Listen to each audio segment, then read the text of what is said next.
nous avons toujours notre détermination et notre ancrage dans la coalition Benno Bokk Yakaar. Mais nous demandons simplement une reconnaissance de la part du président de la République parce que nous avons travaillé matin, midi, soir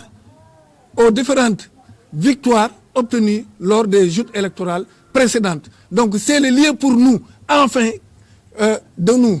montrer pour que le président puisse vraiment voir le travail de vigie, le travail incommensurable abattu par Dr Alioune Diouf. Sans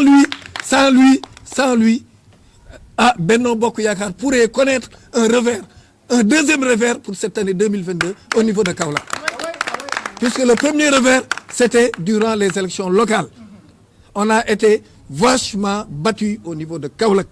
Et ça, c'est une honte pour une grande coalition présidentielle. Donc, le président de la République doit appeler notre leader. Il doit intégrer notre leader dans l'attelage gouvernemental, au moins pour que ce dernier-là puisse encore travailler pour le président de la République. Certes, nous sommes d'accord sur ces choix, mais Dr Alioune Diouf aussi, il n'a jamais été choisi. Il n'a jamais été choisi aussi bien à un poste nominatif qu'à un poste électif. ku ñu waxal mooy directement ko xam ne moo ñu yëlif si wàllu politique muy le président de la République moom la ñu waxal directement ñu koy xamal ne vraiment lii neexuñu le fait que liste yi docteur Alioune Diouf nekkut ni sur la liste nationale ni sur la liste départementale loolu gis nañ ne c'est anormal à plusieurs raisons nag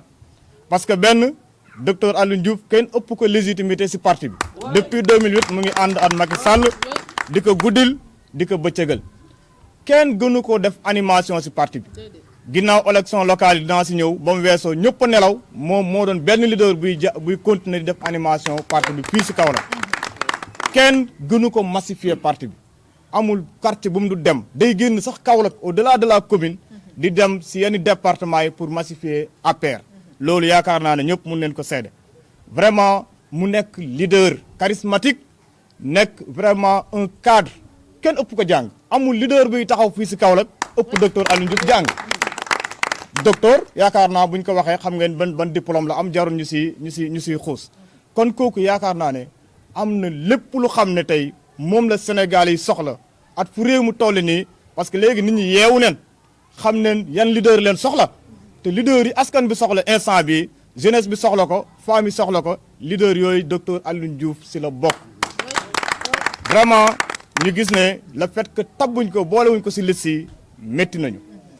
ñu rappelé wu ne élection locale yi moom moo doon benn leader bu xam ne de manière officielle jigoon na déclarer candidature am donc candidat am à la candidature pour briguer la mairie de Kaolack mais ba président ne tànn naa Kaolack def ne ku président tànn man ñooñu lay àndal xam nga loolu mooy discipline de parti ba pare te au même moment muy def loolu am na ñu xam ne ñu ngi fii Kaolack nekk ay responsable dañoo weddi waxi président teg ko fee dem ànd ak ñeneen moom mu ñëw jël alalam jël dooleem jël ay moyens logistiques am jël lépp di encadrer les lutteurs et je pèse les leaders et les candidats et je pèse bien mes mots bu ñu ma déggee xam nañ ko docteur moo leen doon encadrer si yu bëri vraiment pour ñu mun a am ndam jël alalam di si def pour vraiment ñu mun a gagner élection yi kon kooku tey bu fekkee élection yi jaar na demee na nii liste yi génn gis neen ne bu fekkoon ne kenn moo si war a nekk si Kaolack moom la war a doon ñun loolu leen gëm léegi nag lu wolof di wax lu tubaab di wax quand le vin est tiré il faut le boire luy weesu na mais dañ ne nag Macky Sall président de la République son excellence kii di docteur Alioune Diouf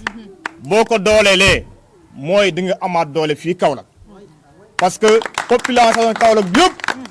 moom leen soxla politique bu muy def moom la nit ñi bëgg politique de développement lay def di dimbale école yi di dimbale santé bi di dimbale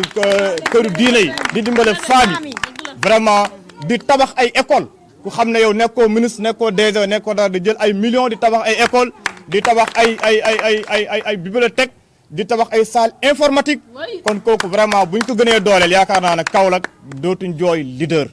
kon appel boobu la ñuy lancé tey ñu ne ñu xamal Macky Sall na ko ñun waa MNPDS muy góor di jigéen di mag di ndaw kontaan nuñu bu ñu waxee ne kontaan neen dañuy wax lu ñu neex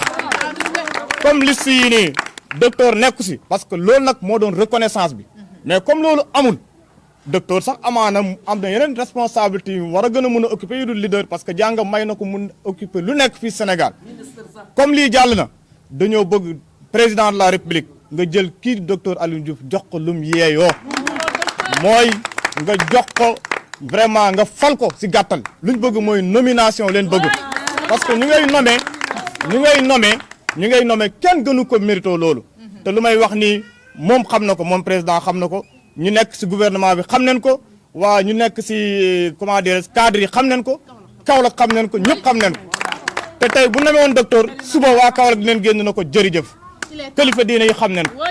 vraiment tey loolu moo taxoon ñu woo presse bi si gàttal ginnaaw bu liste yi génnee ñu xamal président encore une fois ne lii vraiment métti nañu neexuñu naqarlu neen ko bu baax a baax